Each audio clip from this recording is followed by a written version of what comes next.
আল্লাহ তাআলা কাদেরকে পছন্দ করেন? আমরা আল্লাহ তাআলার প্রিয় ভাজন, প্রিয় বান্দা হতে চাই কি চাই না বলেন তো? চাই। আমার প্রিয় ভাইয়েরা, আমি আজকে এই চমৎকার দুপুরে আজকে 10টি বৈশিষ্ট্য নিয়ে আমরা আলোচনা করব, এবং যাদের মধ্যে এই 10টি বৈশিষ্ট্য থাকবে তাদের জন্য আল্লাহ তাআলা ক্ষমা এবং মহা প্রতিদানের ব্যবস্থা রেখেছেন। এই 10টি গুণ যাদের মধ্যে থাকবে তাদের জন্য আল্লাহ তাআলা ক্ষমা এবং মহা প্রতিদানের ঘোষণা দিয়েছেন। সুবহানাল্লাহ বলেন। এবং এই 10টি বৈশিষ্ট্যের মধ্যে ইসলামের মৌলিক যে মূল্যবোধগুলো, মোরালিটি, এথিক্স, এগুলো চলে এসেছে। মৌলিক কথাগুলো দিন ইসলামের প্রায় সকল অনুষঙ্গের সমাবেশ ঘটেছে এই আয়াতে। এবং এই আয়াতে পুরুষের পাশাপাশি নারীদেরকেও আল্লাহ তাআলা স্পেশাল গুরুত্ব দিয়েছেন। সুবহানাল্লাহ পড়বেন না? Gender equality in terms of getting rewards, প্রতিদান বা সওয়াব পাওয়ার দিক থেকে ইসলামে নারী পুরুষ সমান। অনেকে বলে ইসলাম নারীদেরকে ঠকিয়েছে, নারী পুরুষ নাকি সমান না।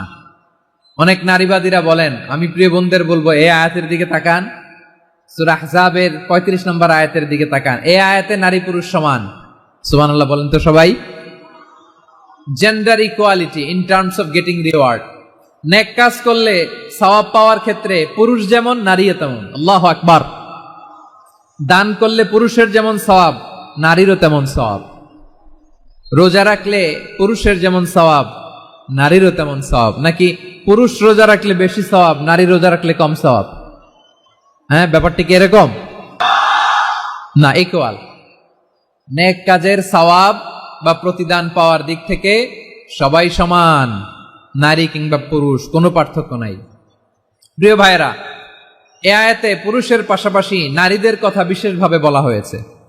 এই আয়াতটি নাজিলের একটা প্রেক্ষাপট আছে, শানে নুজুল আছে। আমাদের প্রিয় আম্মাজান উম্মে সালামা রাদিয়াল্লাহু তাআলা আনহা, উনি একবার আল্লাহ রাসূল সাল্লাল্লাহু আলাইহি ওয়াসাল্লামকে বললেন, ইয়া নবী আল্লাহ, মালি আসমাউর রিজালা ইউযকারুনা ফিল কুরআন ওয়ান নিসাউ লা ইউযকারনা। নবী হে, এমন কেন আমি কোরআনে দেখি যে প্রায় পুরুষদের কথা বলা হয় কিন্তু নারীদের নিয়ে কথা নাই। পুরুষবাচক শব্দ ব্যবহার করা হয়, নারীবাচক শব্দ ব্যবহার করা হয় না। এর কারণটা কি? ফাআনজালাল্লাহু তাআলা হাযিহিল আয়া। এরপর আল্লাহ তাআলা উম্মে সালামা রাদিয়াল্লাহু তাআলা আনহার এই কথার প্রেক্ষিতে, তার এই অ্যাপিল, তার এই আবেদন, তার এই আকাঙ্ক্ষা পূরণের জন্য এই আয়াতটি নাজিল করেন। চিল্লায় পড়েন সুবহানাল্লাহ। যাতে আল্লাহ তাআলা পুরুষবাচক শব্দের পাশাপাশি নারীবাচক শব্দ ব্যবহার করেছেন। যেমন ধরেন মুমিনিন, এটা বললে এর মধ্যে পুরুষও আছে নারীও আছে। মুসলিমিন, এটা বললে এর মধ্যে পুরুষও আছে নারীও আছে।